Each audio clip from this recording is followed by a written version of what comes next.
Welcome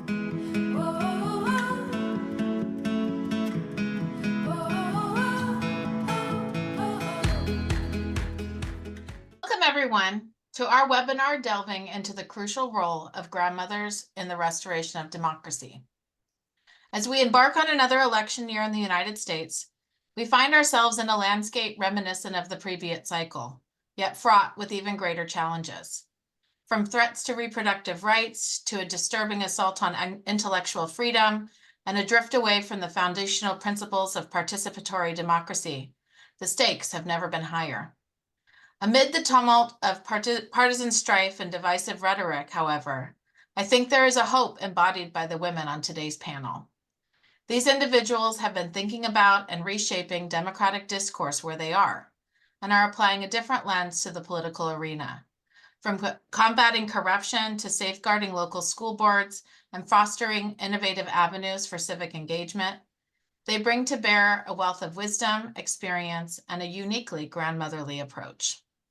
Today, we have the privilege of exploring their invaluable insights and contributions. And it is with great pleasure that I introduce our esteemed panelists.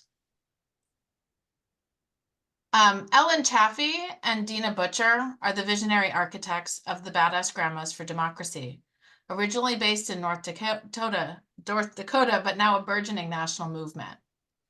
Shirley Showalter, a resident of Lidditz, Pennsylvania, whose response to the rise of groups like Moms for Liberty was the creation of Grandmothers for Love, or Grandmas for Love, a grassroots movement dedicated to restoring sanity, reason, and neutrality to local school boards. And lastly, Jayshana Smith-Hayes, based in Oklahoma, who serves as a program officer for the Groundwork Project and founded the Hope Project, focused on championing issues of equity and civic participation within her community.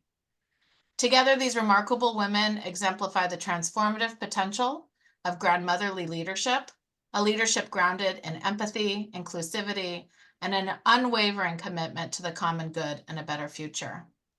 So today we're honored to explore their unique perspectives and the profound impact they have on shaping the future of democracy. My name is Lindsay Farrell. I'm one of the co-founders of the Grandmother Collective, which is focused on shining a light on the unique contributions of older women, or grandmothers, or grandothers in social change, community development, and environmental protection. And today we're going to chat with our guests for the next 40 minutes, after which we'll open up to questions.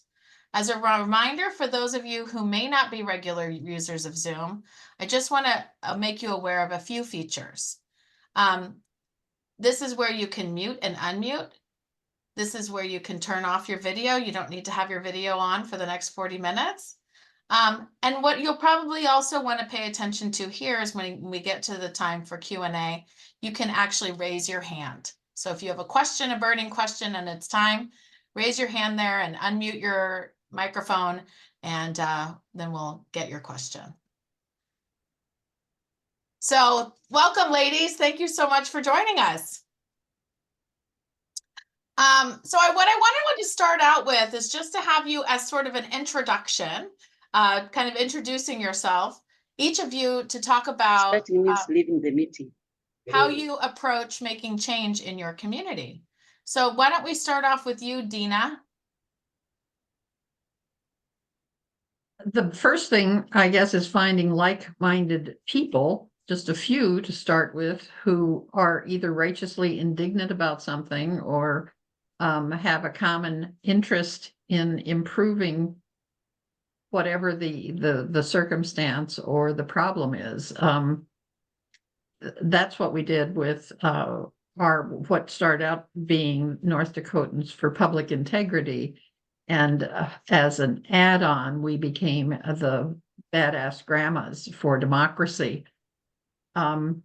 Just people gathering around a table, hashing out their concerns about the changes that were happening in North Dakota that were undermining transparency, straightforward democracy, and it became a movement that did get a constitutional measure passed on ethics, transparency, and lobbyist activity. Ellen, do you want to share a little bit about the inspiration for that? Well, we were having coffee, retirees having coffee and complaining and not appreciating the way the state was going and the way our leaders were behaving. And we were reminded that our state has the opportunity to propose citizen-initiated measures, citizen direct democracy. And only fewer than half the states have that privilege right. And so we just decided that we were going to do something about it. The legislature had, in 4 successive legislative sessions, had declined to create an ethics commission. So we just said, you know, they've had their chance. It's needed. And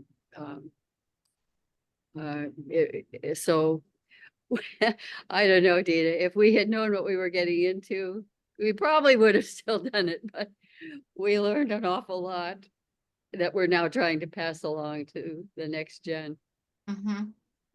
Exactly. Shirley, do you wanna kind of give a little introduction to yourself? Sure. I too am a retiree and a recent returnee to my hometown of Lidditz, Pennsylvania. I grew up here. I grew up on a farm. I went off to college and then had a career in academe and then the foundation world. And when it was time to consider where our final resting place would be, my husband and I chose to come to the place where our daughter was also moving so that we could have some intensive grandparenting experience. And we have grandchildren in Oklahoma, but we weren't able to move to their area, but we were able to have our daughter's family close by. And I was also able to connect to my family of origin by coming back here. The whole idea, I never came with the intent of re-upping my activist credentials. I was against the Vietnam War, and I have had some experience in raising my voice in a democracy. But as a college president, of course, I had a much more neutral position. And the same was true working in a nonprofit at the end of my career. So I wasn't anticipating activism. But I got here in this beautiful little town just a few months after COVID regulations had eased. However, the experience of the local school board had gotten very nasty, and my neighbors began to tell me about that. We began to hear what the school board was up to, and that the local Republican Party had been taken over by very right-wing people, and they were planning to run for office, and we were concerned. So the response we had was very much like Dina and Ellen. We just got together for coffee, for breakfast in this case. I'm part of a retirement community here, but it's one that's very what you might call active senior community right now, but it is a lifetime continuing care facility, moving through all the stages of life. But there's a very sizable group of us who are in our 70s, and many of us have come from some form of education background. So in that, with that kind of concern, when any of us heard what was happening at the school board, and also looking nationally at Moms for Liberty and recognizing that we had the person who was the head of Moms for Liberty for our county living in our town, we thought there needed to be an oppositional voice to that. And the name we thought of was Grandmas for Love. And we have been active ever since. We came very close to defeating, we came very close to putting the first Democrats on the board here. And we are well positioned for another run at that in 2025. I think in the meantime, what we're doing is monitoring the current board and trying to help it remember its significant mission to be nonpartisan and to represent the whole community.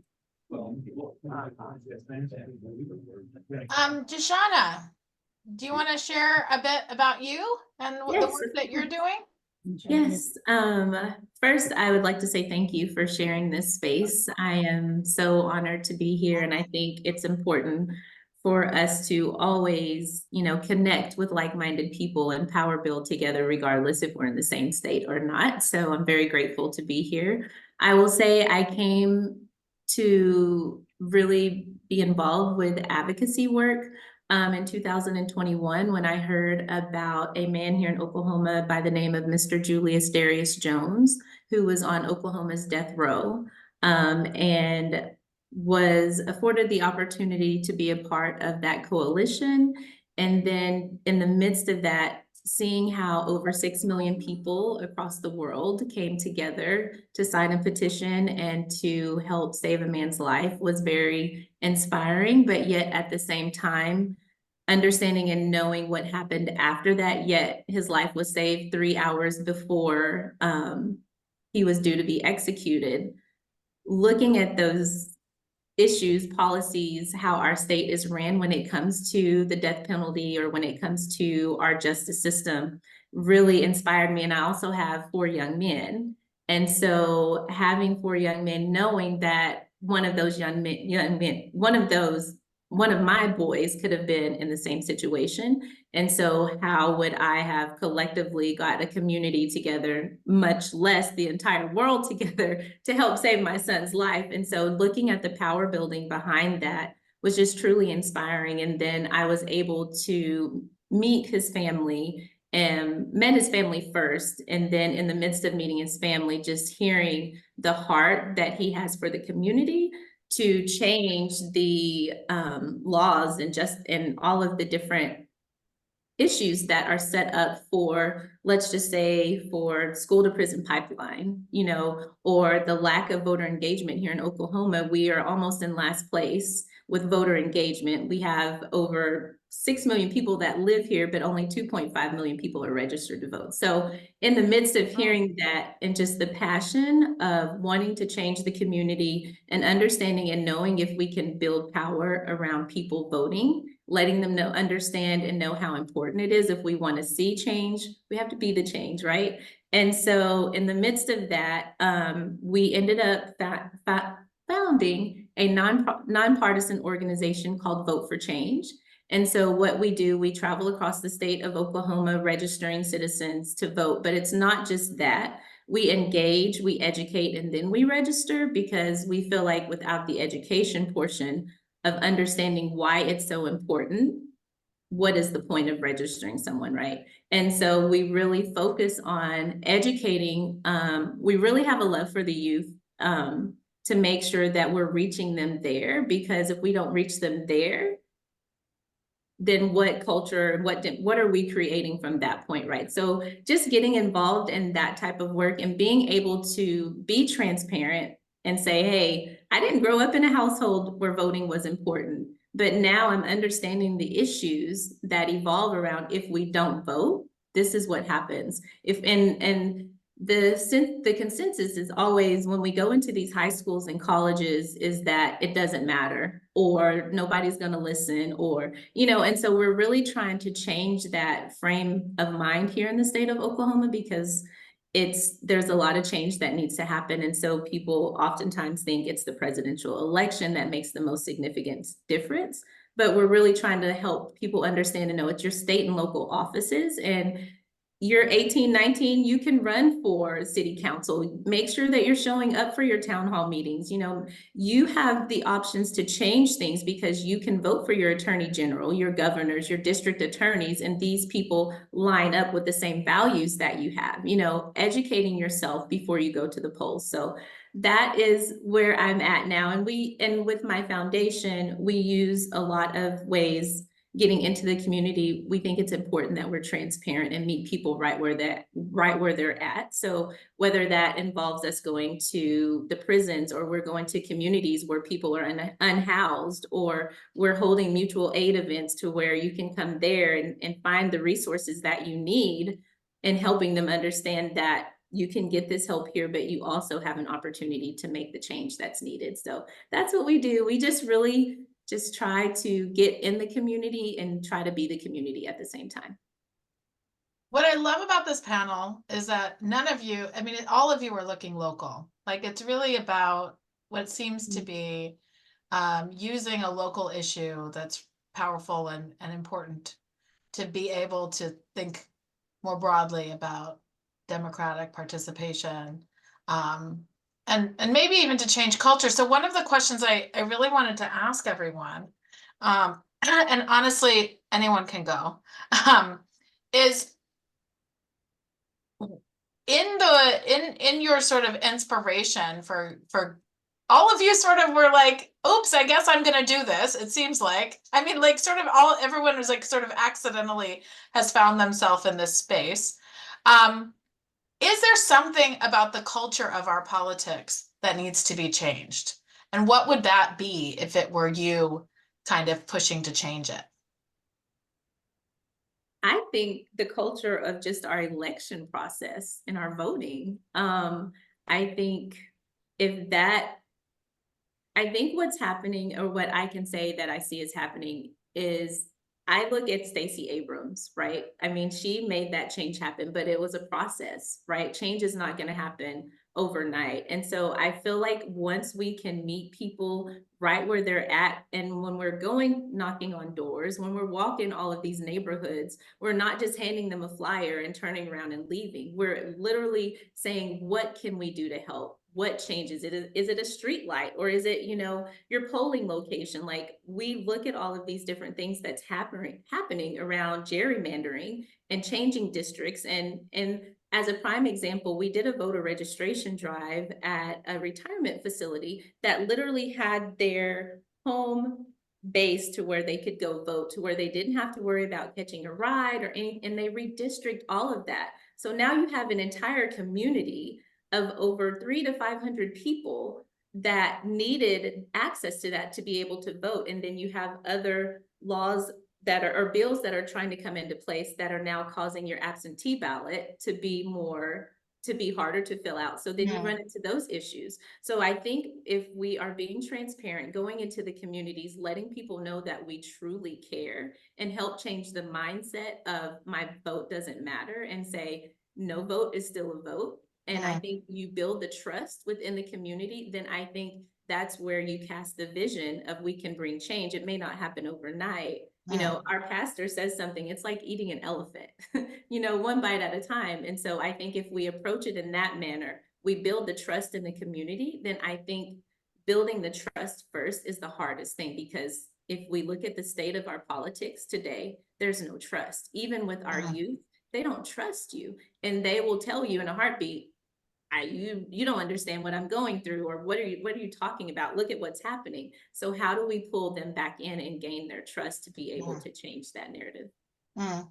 Yeah, that reminds me of the story of the badass grandmas, which we didn't really get. So I wonder if Dina or Ellen want to share. I think what you did in 2018, is that correct? In trying to put in pushing for an ethics commission in North Dakota was very much about that sort of grassroots connection. Am I right? If you're talking about how we got our name from my grandson, yeah, we had a brochure for, as we were going forward as the North Dakotans for Public Integrity, in passing this constitutional measure that Ellen and I were both pictured on, and my grandson's football buddy was in his car and looked at the brochure. He said, "Is this your grandma?" And he said, "Yeah." And he said, "Man, she's badass." And so that's where the badass grandma name came from. When I took it back to the group, I think it was unanimous, Ellen, that we go forth with Ellen, who had become a Democrat 2 weeks before she was nominated as the lieutenant governor candidate back in an election, and Chaffee, who is not with us today but was our independent, and I, who had served in a number of Republican administrations. We were the disciples who went forth and went community to community, talking authentically. And I want to put that into the discussion, because I think that's what grandmas bring to the table, is an authenticity. We're not in it for any long range political ambition. We're in it because we care about our grandchildren and the kind of world we're leaving them. And on a personal note, I am really fearful, having watched this creeping totalitarianism or authoritarianism or whatever the plan has been, because it's not a short-term design. This was the long game that has crept into, be it gerrymandering or fear of speaking out or whatever is happening, because I'm a first generation American, of my father's side of the family being Jewish. And I started speaking out about that experience because of what's happening in this country. So for the grandchildren and for the short-term history that many of us have lived in and through, knowing that in the arc of, well, Ellen can tell about her running the ERA initiative here in North Dakota back in the 70s. But just think, we had all these rights that we were being given and the equality that was being legislated, and suddenly the brakes are on and we're going back the other way. And that gives me great pause. So grandkids is why I'm in it. Mhm. I really And thought, and being authentic. Yeah. Yes. absolutely. I really thought we'd be a lot farther along by now, when we were working for the Equal Rights Amendment. It's very disappointing. A couple of observations. One is, Shirley, thank you. Thank you for taking. One of the things that's become very, I'm from higher ed also. One of the things that's become very clear to me is the relationship between education and democracy. I mean, you can't. One day I thought, if they have their way, I won't be able to disagree with people in my class. How do you ever have a democracy when disagreement is not permitted? And that's really the direction that you're headed. And I've been very concerned about the K-12 initiative and doing what I can do at the higher ed level, which is a story in itself. But I really feel blessed and fortunate. The grassroots side is another comment that I thought I'd make, because grandmas are networkers in a whole different way, I think, than well, I don't think it's necessarily an age thing, but it's a woman thing, I think, at least, in that our group grew by strategic acquisition. Does anybody know somebody who? Yeah. And among us, we were able to build exactly the right coalition to put our thoughts together. And further, we met every Tuesday morning for 3 hours. My husband brought cookies for breakfast and hashed out these policy things. And then we're blessed with some national people who actually understand how to change the law and how to change policy, and learned a lot from that. So it was a combination of a small local group with all the right people in it, and ties to a large national group with all the right people and with the dollars to do it. I don't think it could be done today. We won the election 40 points down from where we were polling before the opposition came out. The opposition raised tons of money in a couple of weeks. We kept our heads down until it was too late for them to get a run at us. But at any rate, we didn't, the badass grandmas, then after Owen's comment, we did go out, we put some signs on the car during the campaign season and drove around North Dakota looking for the best caramel rolls and the best homemade sausage in different parts of this Germans from Russia kind of state, and posting on the internet and kind of daring this very conservative population to object to the word badass, which some certainly did. But anyway, to that extent, it was personal. One of the things I noticed about Shauna and Shirley is the direct person-to-person outreach and connection. We don't represent that so much.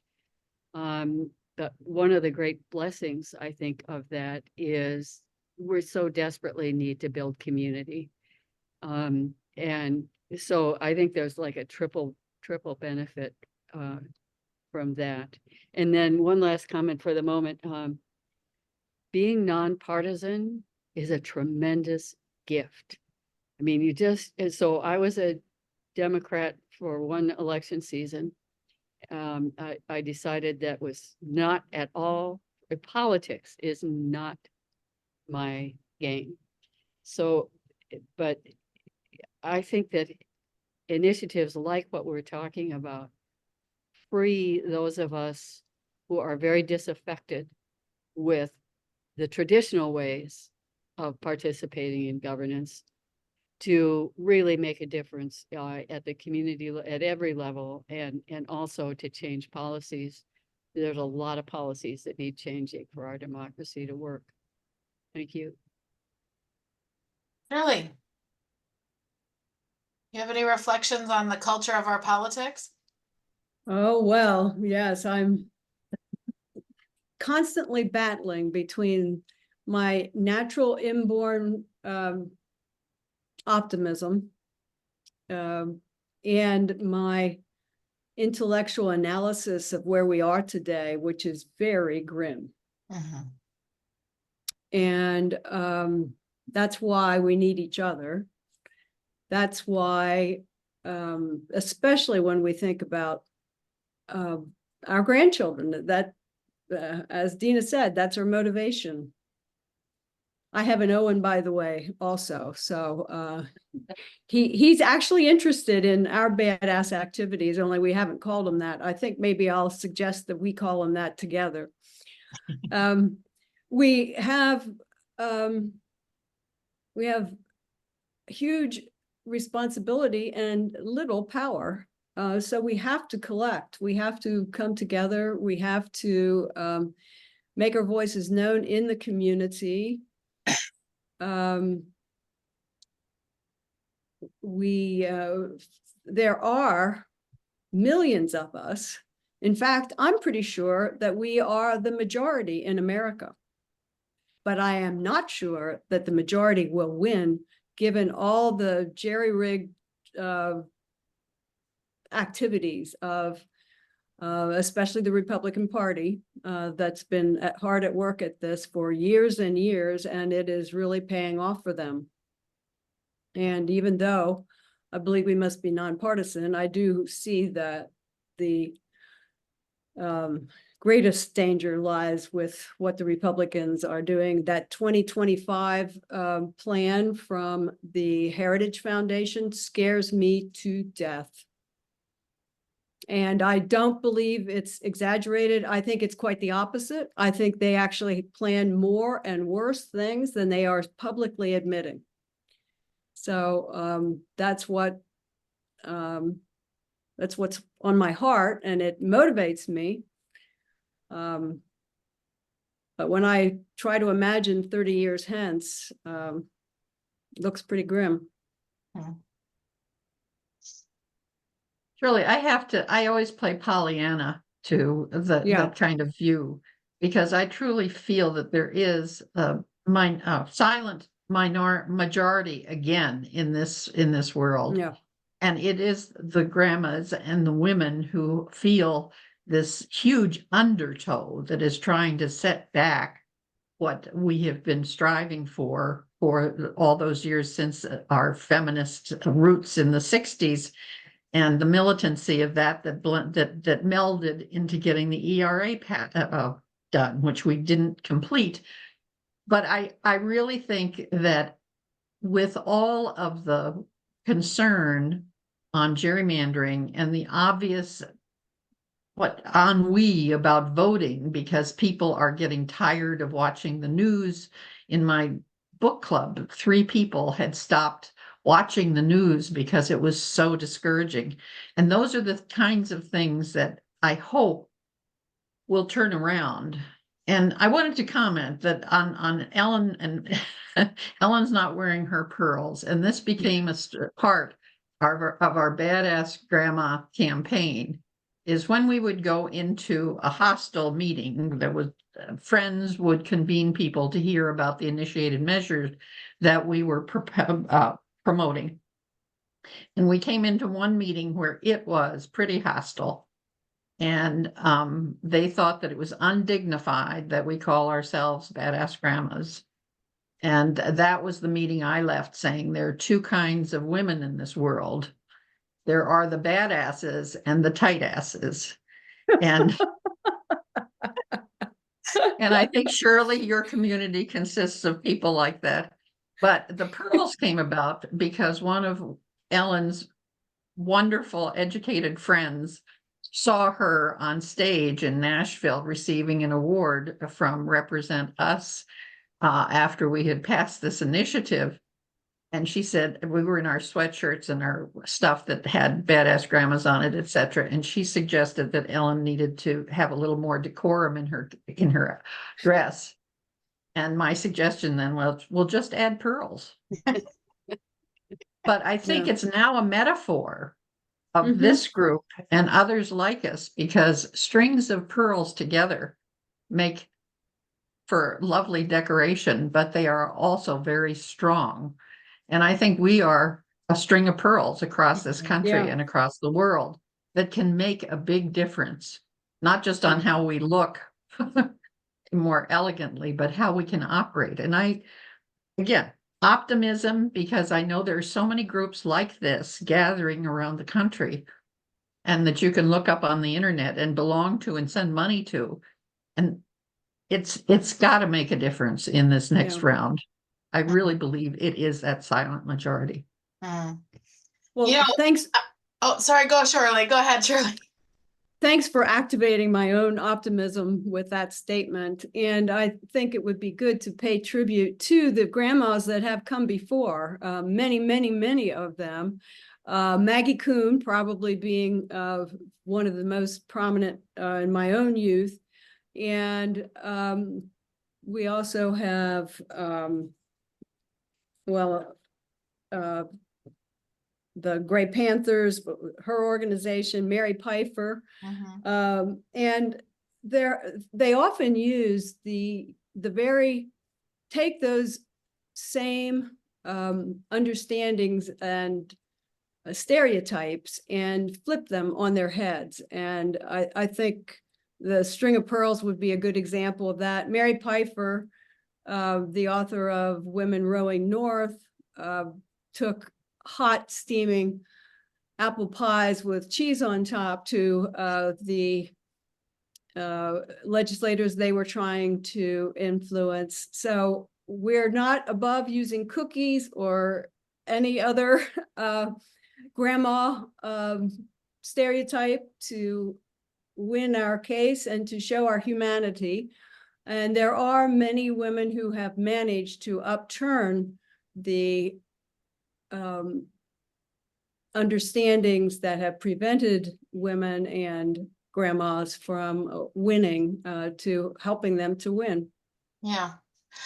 I'm interested. I mean, Jashana, I know you work very intergenerationally, and Shirley, your work is really everyone's work is for the next generation. Yeah. But I'm curious, if you think about how you're imparting the wisdom of what was once an imperfect, but maybe more less grim democracy and less grim political, landscape to the next generation. I mean, how do we tell this story in a way that reproduces or restructures this mess that we find ourselves in? I think about it in regards to, man, when I think about my grandmother, I think about her cooking. I mean, she worked in education at a school, at a high school where she worked in the kitchen, but everybody in the community knew her. Everybody knew that they could come to her, or they could have a safe place there, regardless of the demographic from where they were from. They knew. And so when I think about that, and I think about our next generation, I think the biggest thing is that we have to provide them a space to just be. And then when we provide them the space to just be, then I feel like it goes back again to transparency, letting them know the things that we've went through, the people that came before us. When we think about people that died for our voting rights, and I know you said not grim, but I think whenever we go into these classrooms, when we have to ask them and say, what is it that you face right now? What's important to you? This is what was important to us. This is why we did the things that we did growing up. What's important to you now? So I think what we have to do is find a connecting piece to where we can pull them in once again to draw their trust. And I think that comes through transparency and telling real stories of what we've overcome, or giving them real facts. What we like to do is say, what if you woke up every day and they told you that you had to eat this and you didn't have a choice? Or what if you didn't have a choice to where you wanted to go to college? Or if you did, what if how would you take that? Would you just say, okay? No, you wouldn't, especially this generation. You would not just say, okay, and accept it.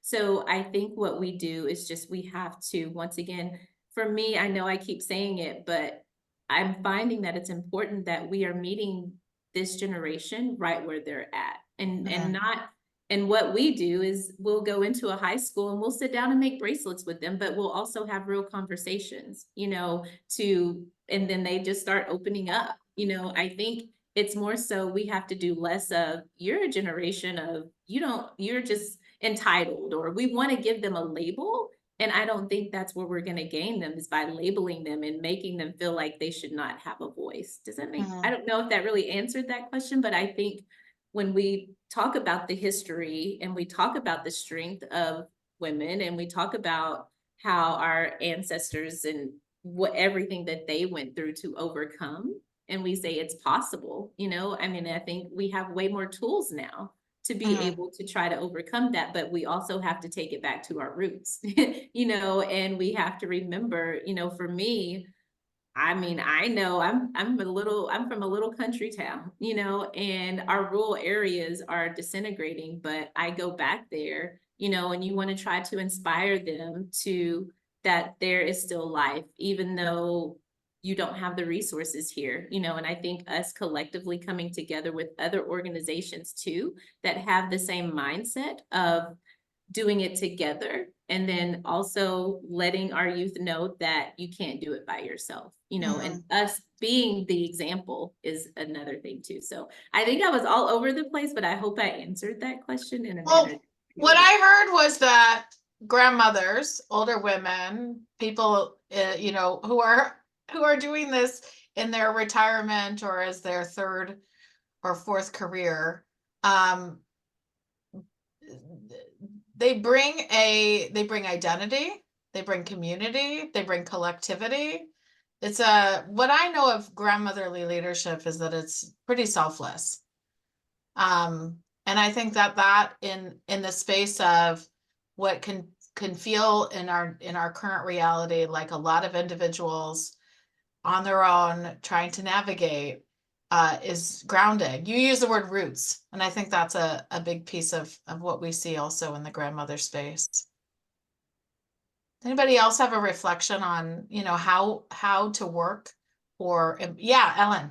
I'd like to ask Jay, when you say we do these things, how many people are you working with, and how have they gotten engaged? It sounds perfectly awesome.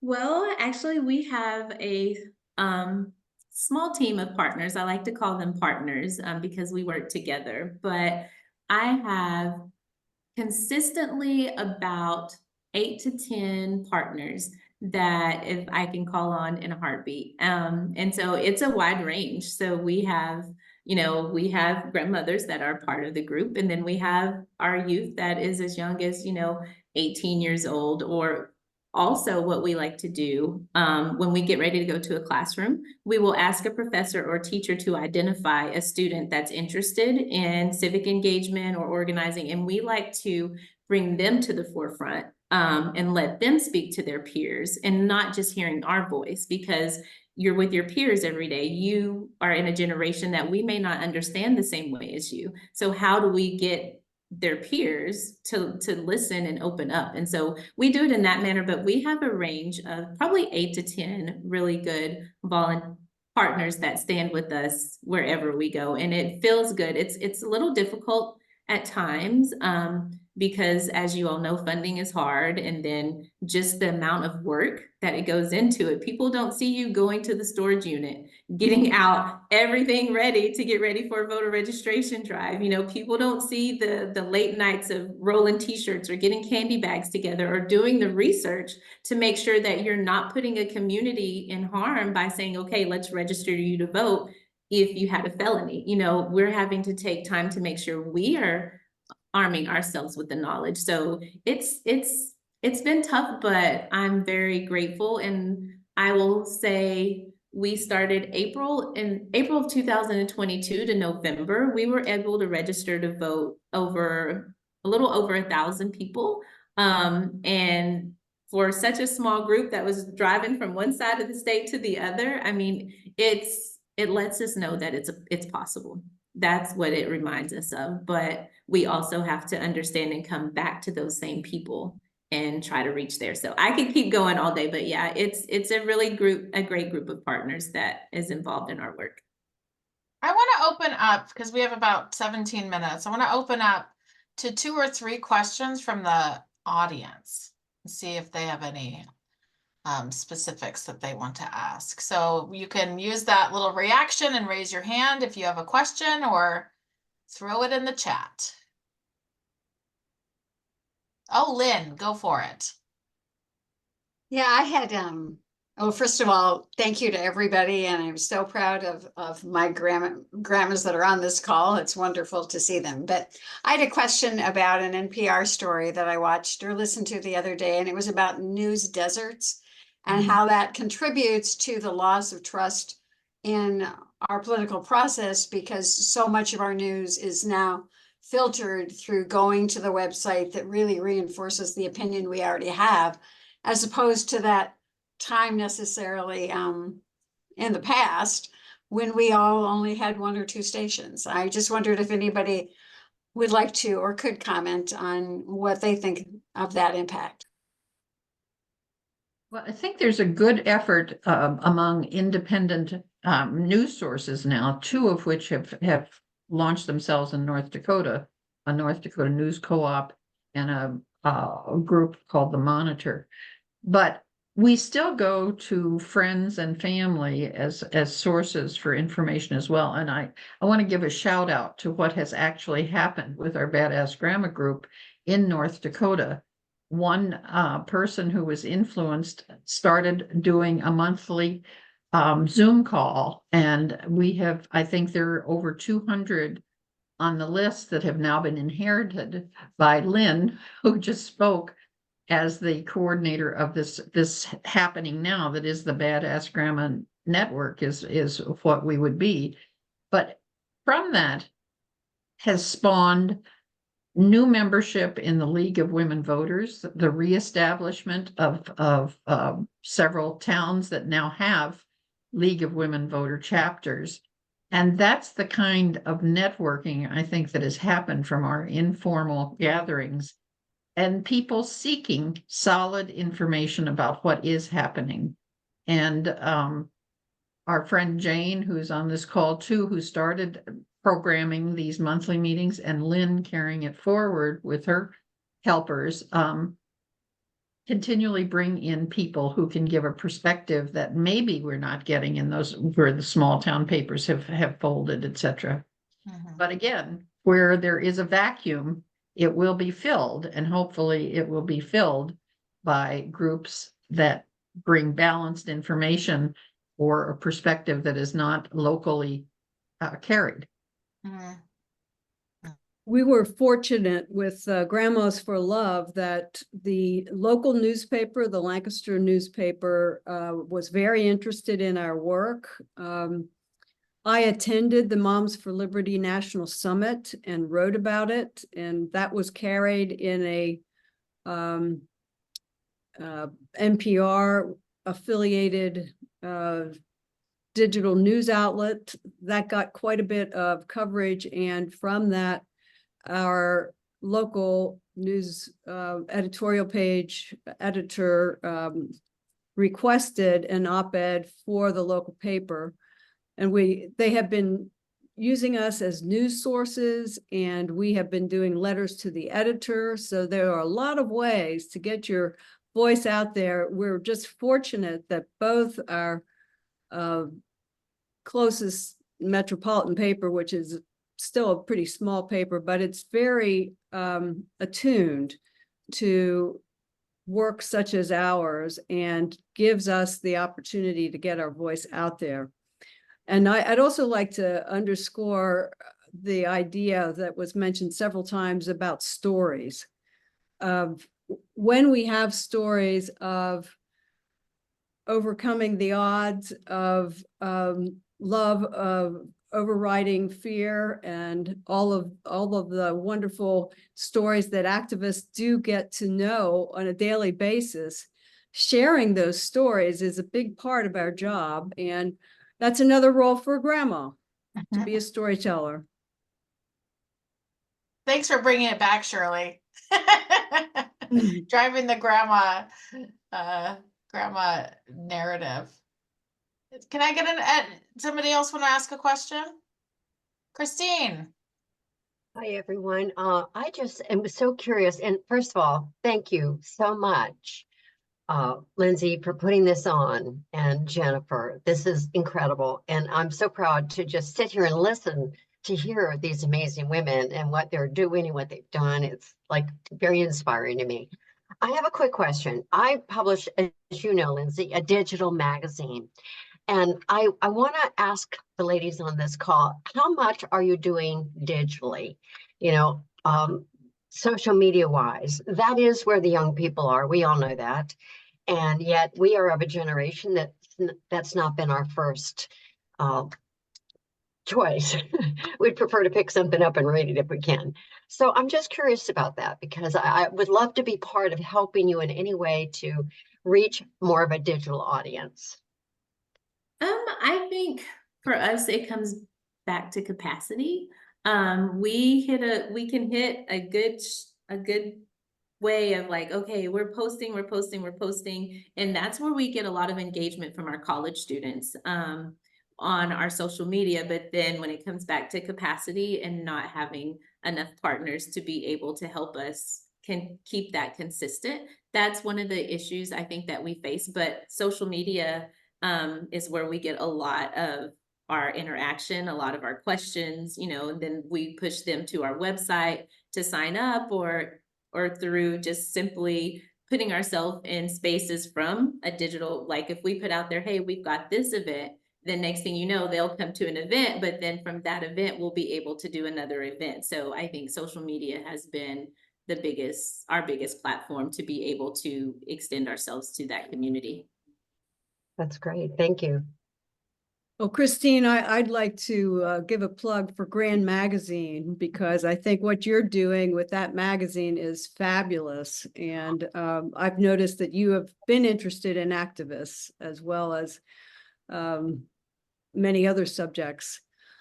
I also would underscore the importance of social media.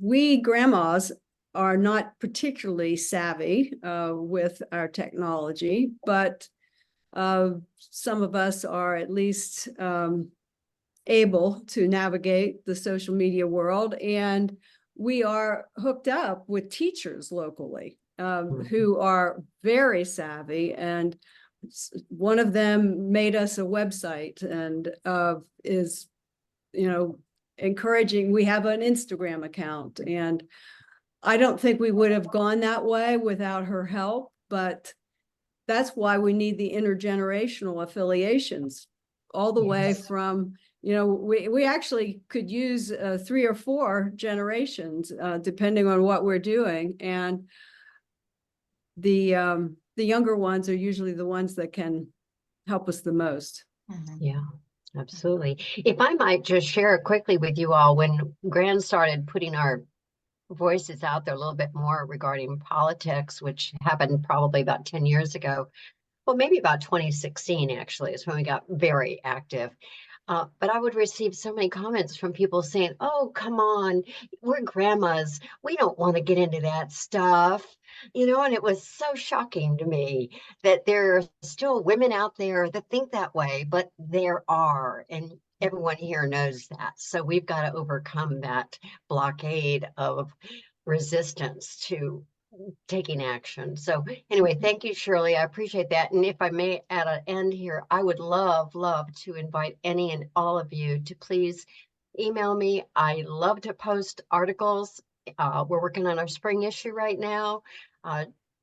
Jennifer's got a nice thing. Lindsay, I think, wrote the article actually. But I would like to officially extend that invitation. I will be happy to do articles on all of your organizations. Just let me know, please. Thank you. Yeah, Christine, there's a request. Can you put a link to your magazine in the Yes. chat? Yes, I'll do that right now. Yes, of Yeah, and course. we regularly also post a Grand Magazine link for you. Yes, Newsletter, and I so, appreciate that. Thank you Yeah. so much. yeah. We have about 7 minutes.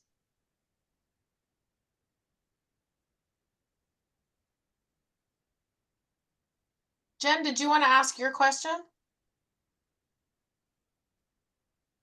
You're on mute. Yeah. Sure. Hi, everyone. I'm the co-founder of Grandmother Collective with Lindsay, and I was interested in hearing from the panelists, and so many of you spoke to this in different ways, how older women, that grandmothers can serve as memory of time before, of what politics looked like before for women, what tyranny looks like, etc. So I really am thinking about the ways in which older people, but older women in particular, can serve as memories, because older women understand the personal, the interpersonal, the family struggles in a way that men do not. And I was wondering, also keying off some of what you said, to what extent does that give you a sense of mission to pass on? Is that sort of something that you identify with, that resonates? Well, I was certainly proud when both of my twin grandsons, for their junior paper last year, took up my family's Holocaust story. And one did it with a verbal presentation and the other with a pictorial. But I guess they took that from when I started speaking out on the loss of family at Auschwitz, etc. That's a riveting story as far as I'm concerned, and I am so glad that it went generational, because so often even I as a child did not ask the questions that I should have, that now I struggle to find the answers for in our what I can find online and in our documentation. But yes, we need to make our children aware of what we lived through. And Ellen's story of the ERA adventure in North Dakota and how many Republicans there were that supported that. It needs to be told, and I'm glad to see so many groups that are advocating for that, and that there is a vehicle from Christine's magazine to do that.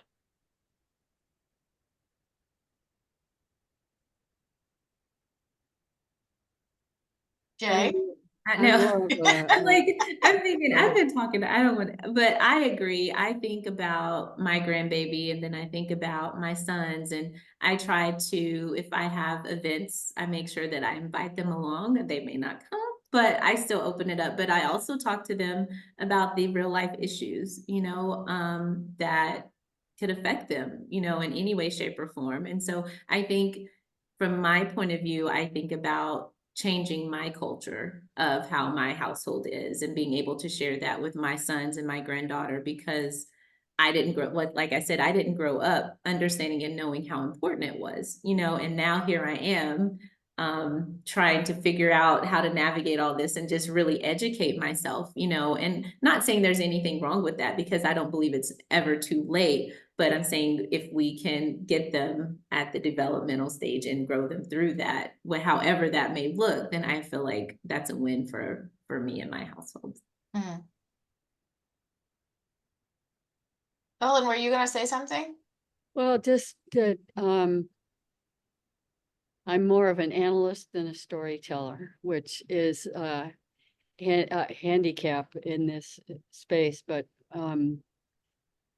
just to say how shocking it was to me to sort of wake up to the many ways in which the world had changed on the political side, on the community side. So, there's no civics education anymore. Debate is a thing of the past. Things like that. So I'm in part motivated by a sense of loss, of things that we took for granted at the time and that we desperately need now. So yeah, it's tough. Dina cheers me up whenever I get going like that. She has something badass to say. So. Yeah, it really does help to have a partner with whom you can either play the optimist or the pessimist on any given day, and the other one has to take the other side. Exactly. In my case, with regard to memory, I also agree with Ellen's assessment. The school, I graduated from a public high school a mile from where I'm sitting right now.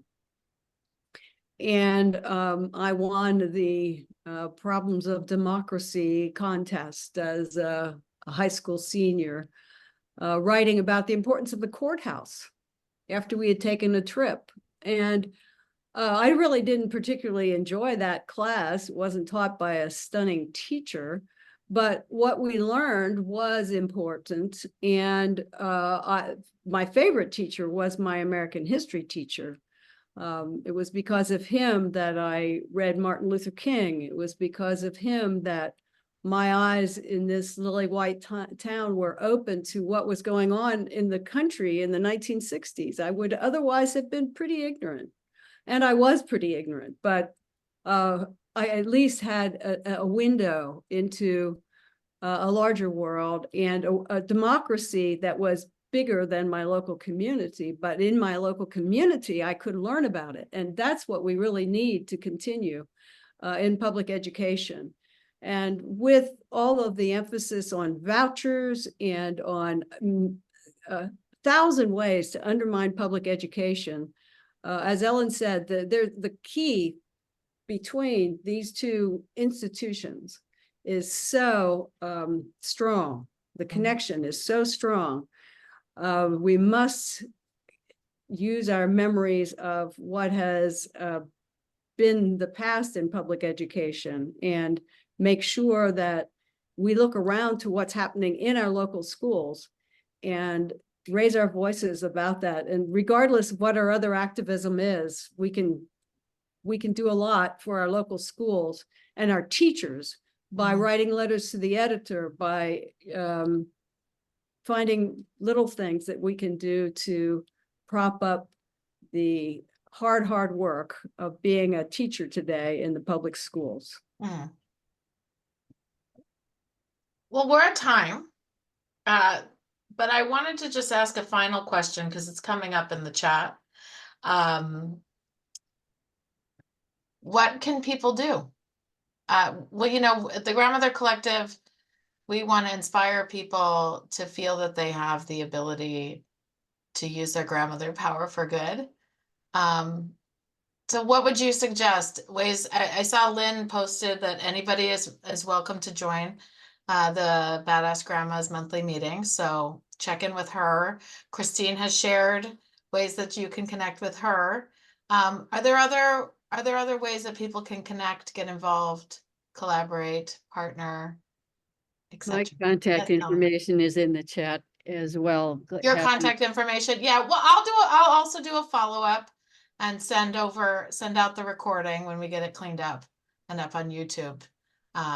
So I'll follow up also with the resources that people have shared. I think like anything else that's this important, it comes from, is situational in terms of both what's going on in your area and in terms of the things that resonate with you.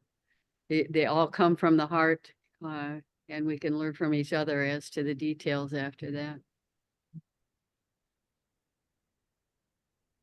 I think one of the things, and I sense this in so many situations where you're marginalized as a senior citizen, in social settings or whatever. And I think just asserting your opinions and speaking up I mean, there was the big deal about leaning in and all that sort of thing. But don't get talked over when you have the truth on your side. And you have the respect. It's just that people forget that you have a mind when you get over a certain age. And I think we need to be more assertive that way in any setting. Mm-hmm.